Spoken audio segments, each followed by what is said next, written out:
नमस्कार भक्तों।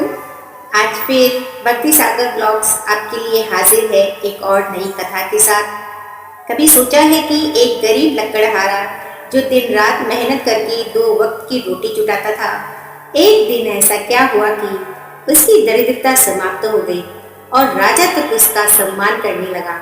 न कोई चमत्कार, न कोई जादू, बस एक महीना, वैशाख मास और सच्ची श्रद्धा। आज की कथा न केवल एक कथा है, बल्कि एक प्रेरणा है उन सभी के लिए जो दुखी हैं, निराश हैं या संघर्ष में हैं। अगर आप भी भगवान पर विश्वास रखते हैं तो इस कथा को अंत तक जरूर सुनिए और महसूस कीजिए भक्ति में कितनी शक्ति है। तो आइए सुनते हैं। एक गांव में एक गरीब लकड़हारा रहता था। सुबह से शाम तक जंगल में पेड़ काटता और उसकी पत्नी उन्हें बेचने शहर जाती। कभी 2 पैसे मिलते, कभी कुछ भी नहीं। भूख के दिन भी आते और रातें सिर्फ उम्मीद पर कटती। लेकिन वो पत्नी बहुत धर्मपरायण थी। पूजा पत्री करने में उसकी रुचि थी। उसने सुना था वैशाख मास में जो भी सच्चे मन से स्नान करता है, वह व्रत करता है, दान करता है, उसका जीवन बदल जाता है। वैशाख का महीना आया और जब उसने स्त्रियों को वैशाख पूजा करते हुए देखा तो उसने प्रण लिया, चाहे मेरे पास कुछ न हो, मैं इस महीने में स्नान जरूर करूंगी। और हर सुबह सूरज उगने से पहले वह उठती, पीपल के पत्ते या आंवले से जल भरती और पवित्र भावना से स्नान करती। न फूल, न दूध, न घी, बस निस्वार्थ भक्ति। पति ने कई बार टोका, ये क्या पागलपन है। पत्नी मुस्कुराकर कहती, मैं भगवान को धोखा नहीं दे सकती, कुछ न सही, मेरा मन तो सच्चा है। और यह कहकर वह प्रतिदिन वैशाख स्नान करती रहती और ऐसा करते हुए वह प्रतिदिन वैशाख स्नान करती। उसका पति जो लकड़ियां जंगल से काट कर लाता, प्रतिदिन उसमें से वह एक लकड़ी कोठड़ी में डाल देती। और एक दिन लकड़हारे को जंगल में एक गंध महसूस हुई, कुछ अलग सी। उसने देखा कि पेड़ की एक शाखा से तेज खुशबू आ रही थी। काट कर जब लकड़ी घर लाया तो पत्नी चौंक गई, यह तो चंदन है। ईश्वर की कृपा से उसने मन में सोचा। पत्नी ने वह चंदन बाजार में बेचा और काफी धन मिला। अब रोज उसकी लकड़ी में चंदन ही चंदन निकलने लगा। पति भी अब पत्नी की भक्ति को मानने लगा।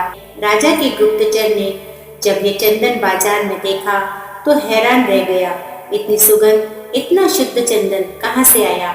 महल से बुलावा आया और लकड़हारे की पत्नी अपनी कोठड़ी से बची हुई लकड़ियां लेकर राजा के दरबार में पहुंची।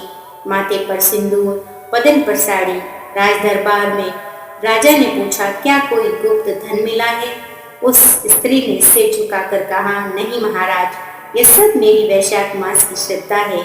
मैं रोज वैशाख स्नान करती और व्रत करती हूँ, बाकी भगवान की मर्जी। राजा चकित था। एक साधारण महिला इतनी सच्ची और सरल कैसे हो सकती है। उसकी इस ईमानदारी पर उसने उस लकड़हारे की पत्नी से पूछा कि बताओ तुम्हें इसके क्या दाम चाहिए। और लकड़हारे की पत्नी ने कहा, आप राजा हैं, आप जो भी देंगे हमें स्वीकार है, बस इतना अन्न जरूर दीजिए कि उन 5 ब्राह्मणों को मैं यथाशक्ति दक्षिणा देकर भोजन करा सकूं।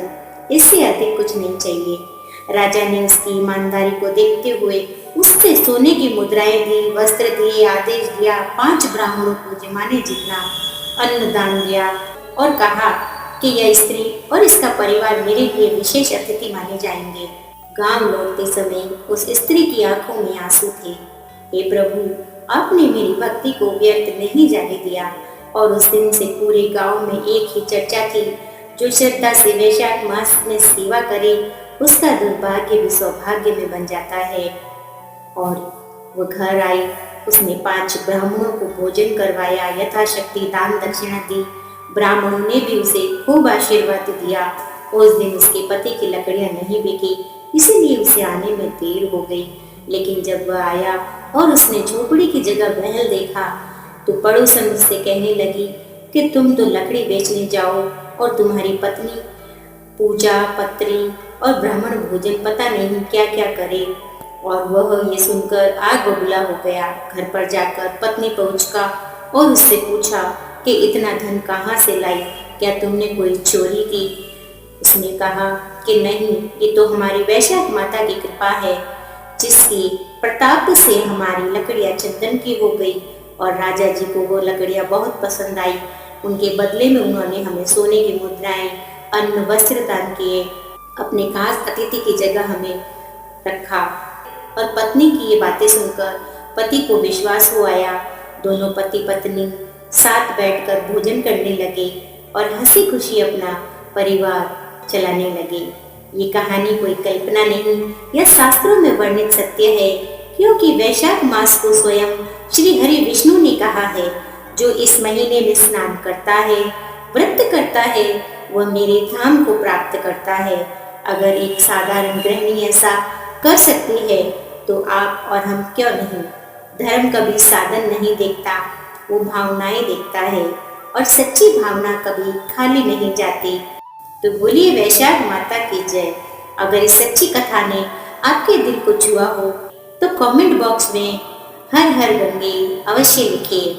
वीडियो को शेयर कीजिए ताकि ये प्रेरणा किसी और के जीवन में भी बदलाव ला सके। और ऐसे ही सच्ची भक्ति भाव की कथाओं के लिए भक्ति सागर ब्लॉग्स को सब्सक्राइब जरूर करें। आपका साथ हमारी शक्ति है। मिलते हैं इसी प्रकार की अन्य धार्मिक कहानी कथाओं के साथ। तब तक के लिए आपका दिन शुभ और मंगलमय रहे। वैशाख माता की कृपा आपके और आपके परिवार पर बनी रहे। तो बोलिए जय श्री राधे, हर हर गंगे, जय श्री हरि।